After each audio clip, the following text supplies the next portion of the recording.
Hello. Okay, so I am getting a lot of questions about my journey and if I'll ever compete again and pretty much why I started running.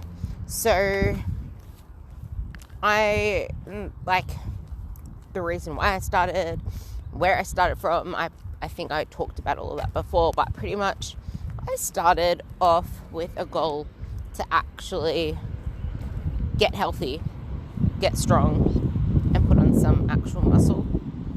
And it was from the intention of, okay, I want to be able to eat a lot more food and fuel my body, but I want it to be in a way that actually serves my being and not just, hey, I'm going to eat myself fat type of thing.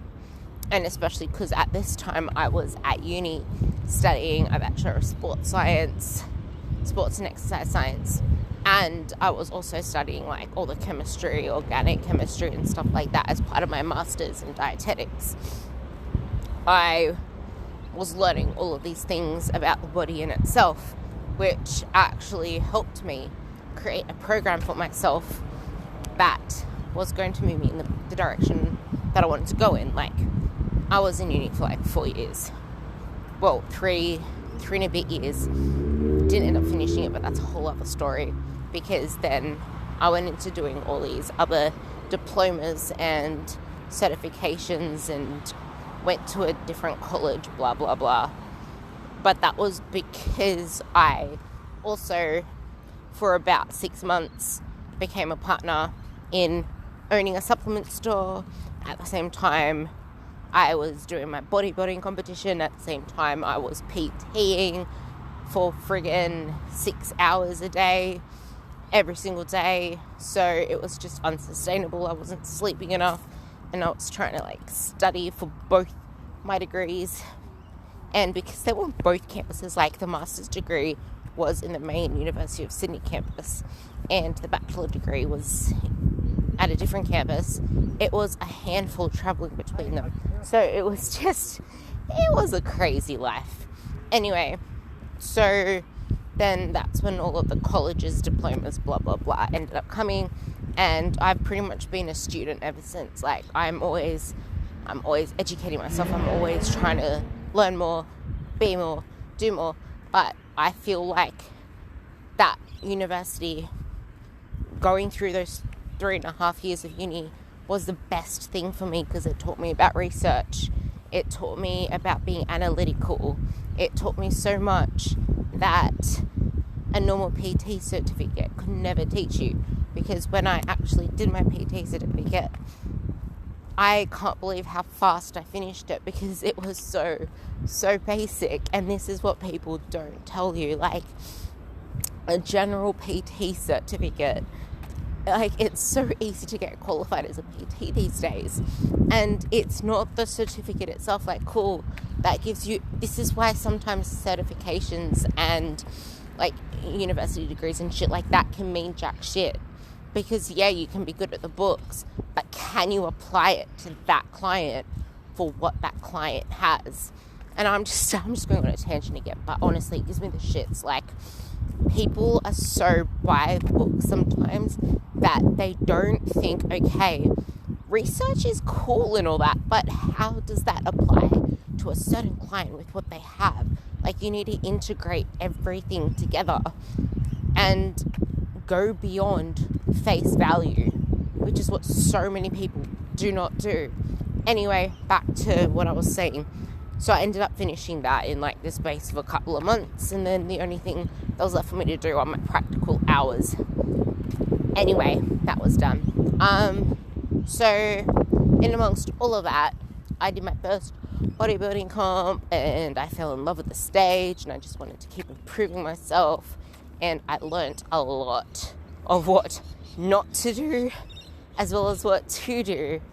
Anyway, and it became my identity pretty much. I spoke about this with Thomas in the last episode, but my identity was this shredded girl that could still live pretty decently, because hey, I actually trained myself smart throughout the time I was doing it. But at the same time, the thing that I learned through all of this is that I'm a stubborn brat and that I learn through my mistakes, and you can tell me all whatever the hell you want, but I am not going to listen until I make the mistake and get so sick of it that I realize I need to change something. And I used to be the whole go hard, go home mentality, and something you can all relate to is I was scared of rest days, not for the fact that I felt like I needed to keep doing more work and I needed to keep smashing myself to the ground, but I was scared of them because I was like, okay, if I don't go to the gym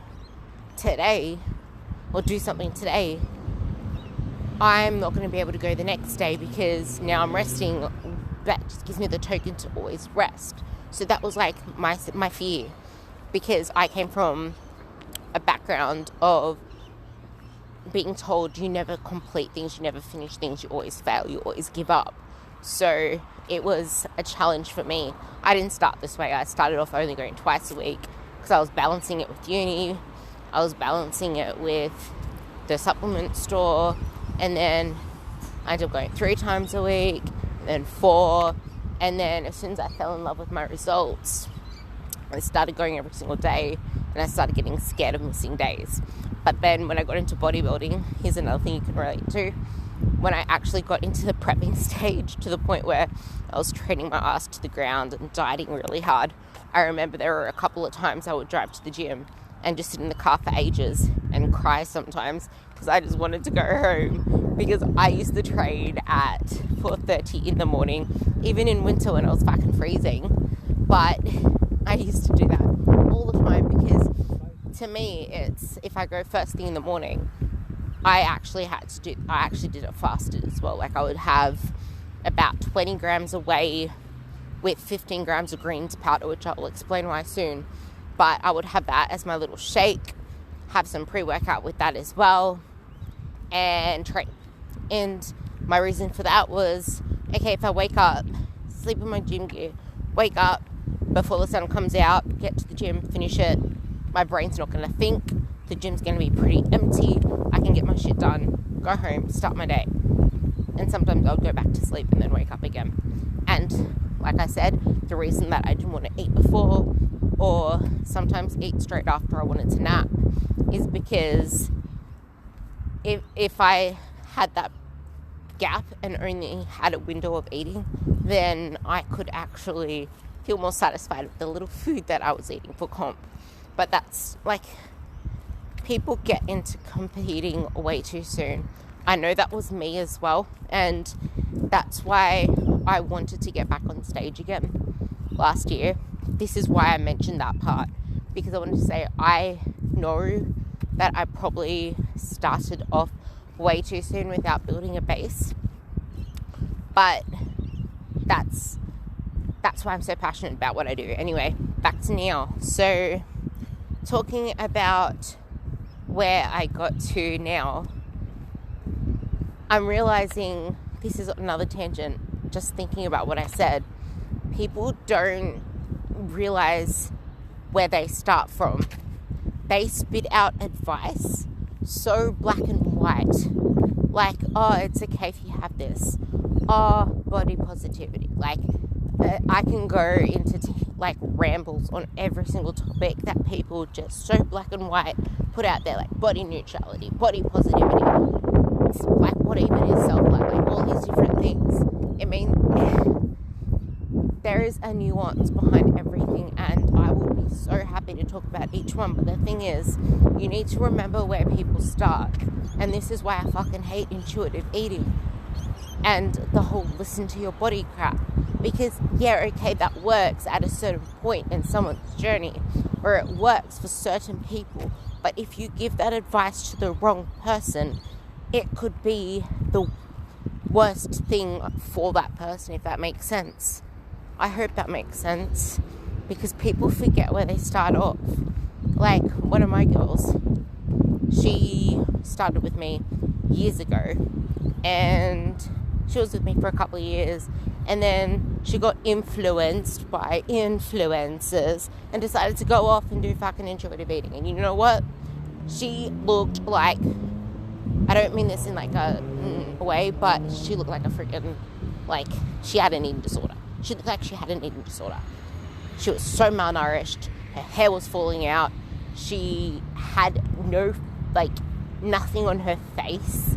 Just bone. It just looked like bone. She was lacking energy, lacking everything. And injuries galore. Like, that was her intuitive eating. Like, you can't... Something... Anyway, back to my story. So, last year... I think it was last year, either last year or the year before, I'm like, I really want to compete again. I want to go on stage. I built myself up so much over the years because my last comp was in March 2017.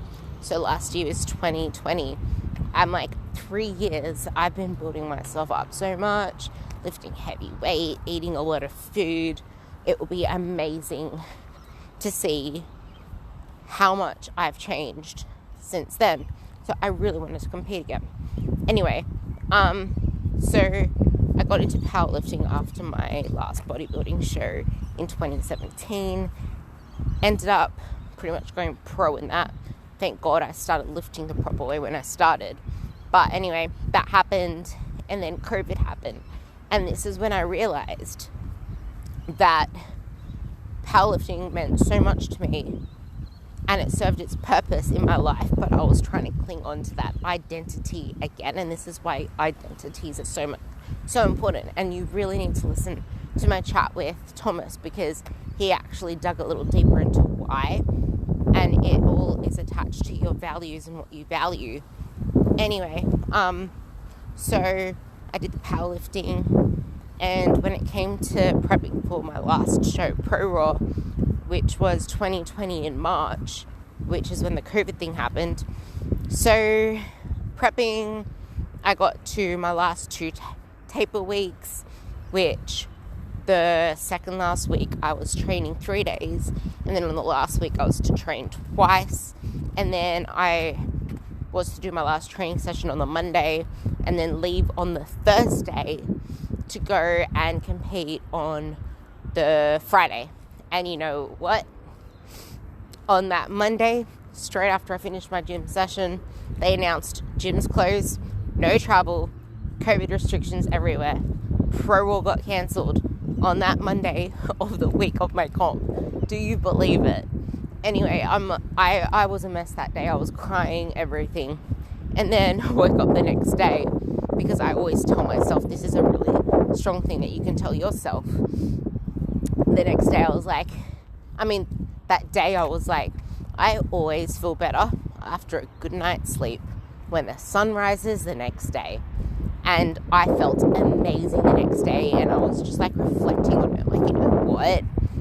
I wasn't actually really sold on that comp. Like, compared to all of my other comps and preps that I invested myself into, and I visualized everything. Like, I visualized the chalk, the earlings on the bar, like the little rough parts.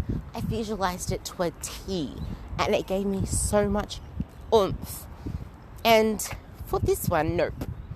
I was struggling, and I realized I wasn't so sold on it anymore, and I don't know why. Like, if I'm not so convinced about something, it just leaves me anyway. So that happened, but even though COVID happened, and then I ended up training at home, and then someone offered me his place to train at for a while, because he was setting up like a squat rack, and he knew how much squats and deadlifts meant to me. So trained there twice a week, trained at mine. He's like, you can actually come more. So then I started training at his like 3 times a week, trained at mine once or twice. So that happened, and then gyms and then by the time gyms reopened, during that time I'm like, I want to get fitter. I want to try like mixing in some running. So I tried running.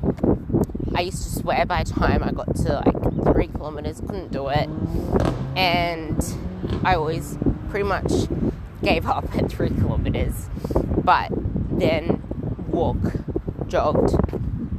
jogged, and then got to a point where I could jog like 3 kilometers, 5 kilometers, and then I injured myself, couldn't run for like 2 months. Then I got back to it again, but I was still sore, so then I stopped again. And yeah, so that's how unfit I was, and now you can actually see me running now. But anyway, I hated running, which is why I really wanted to get fit, especially because there really wasn't much else during COVID. It's like, well, it'll be cool to actually get good at it. Anyway, that happened, and then when the gym's open, I didn't know what the fuck I wanted to do anymore. I was driving my coach mad. I'm like, I'm trying to let go of the identity of being strong, like lifting heavy shit. I need to actually focus on the quality of my work, and it was so hard to let go of that powerlifting mentality and that strength mentality. But I had a really good conversation with someone at the gym, and he just goes to me, you know what? You can be strong to a certain degree, and that's all you need, enough to function at life. But once you get past that, like this is him talking, as in this is his goal. Like, I just want to be strong enough to be like amazing through life, strong enough to do what I need to do outside of the gym. Strength after that, like, what exactly does it bring to your life? What does it bring to the other areas of your life?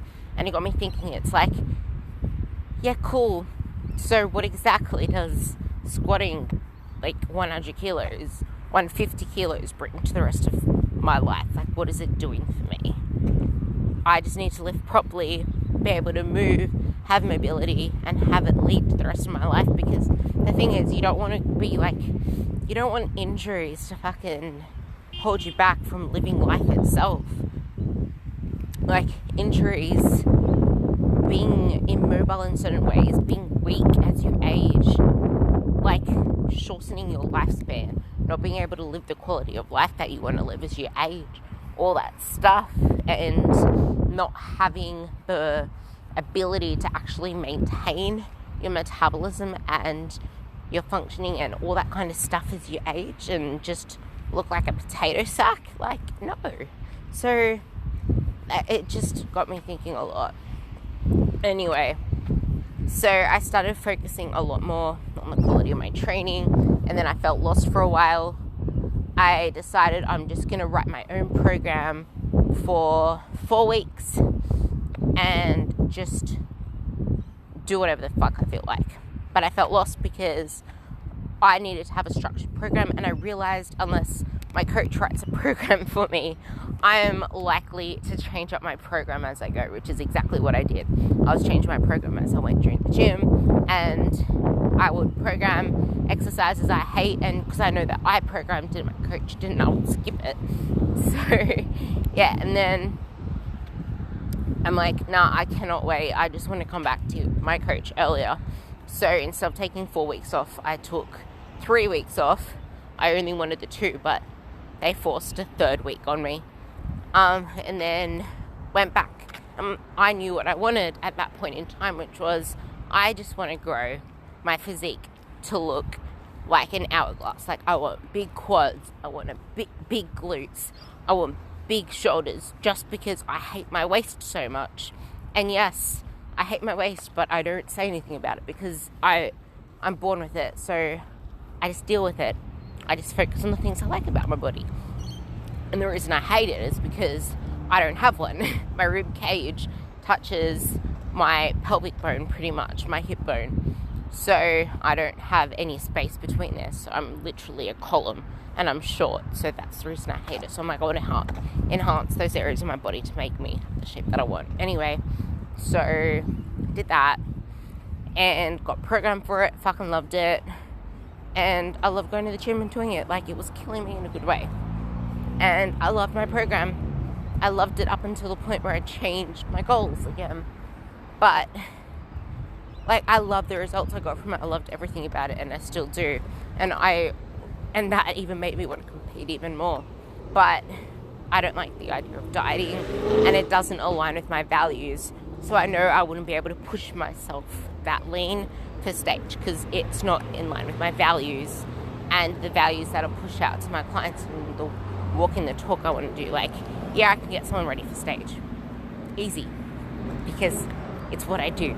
Like, I am the conditioning specialist. But I will never do that because, one, it's like controlled starvation. It's like self-inflicted starvation. It's like, yeah, anyway, it's not something I would ever do because I want to thrive. I don't want to feel like I'm just trying to survive, if that makes sense. Anyway, I realized that the gym is just so complacent for me, and there was something missing. I fucking loved it, but there was something missing. And I did a park run with one of my friends. I'm like, holy shit, I'm actually pretty good at this thing, like this running. And I hate it at the same time because that was so uncomfortable. And because it was so uncomfortable and it was a challenge, I'm like, you know what? I'm going to set this as a goal to beat the guys. So then I told my coach that day, I want to beat the boys. They do it in under 20 minutes. I want to run with them. And from there, that's when I started the running. And then I realized how much of a challenge it was for me to do long distances. And then that's when I said to him, I just want to be good at running 10 kilometers. Like, my goal is to be able to run 10 kilometers and zone out from the world, because I'm still overthinking and not listening to my music or wanting to quit like halfway through because I'm so bored of it. My brain just can't enjoy it. And now I got to a point where I'm actually listening to podcasts. I'm still finding it hard to zone out, but I love challenging myself, and my goal in life is to never be complacent. It's to never leap a year behind where I haven't grown a lot in some way or another, which is why I'm a constant student of life. I am always going to be learning things. I'm always going to be growing in some way or another. Anyway, I hope that was enlightening and it helps in any way. But yeah, so much in all of that, and it's why I fucking love what I do. And it's, yeah, hope that helps.